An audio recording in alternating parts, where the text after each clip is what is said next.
Hello guys, welcome to Tech Tricks tutorial. In today's video, I will show you how to download and install CapCut on laptop. So let's get started. First, search up CapCut. Oops, I misspelled it.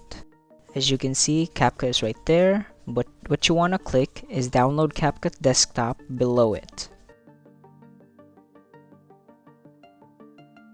From here, you're just gonna click download for free.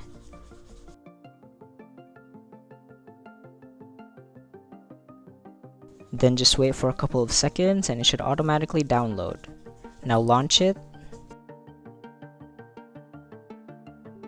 You'll receive a pop-up asking if you want to run it, then click yes. And now it's going to start downloading the assets. All you have to do is wait for it to finish downloading, and that's pretty much it. Thank you for watching this video. If you found this video helpful, please consider dropping a like and subscribing to the channel.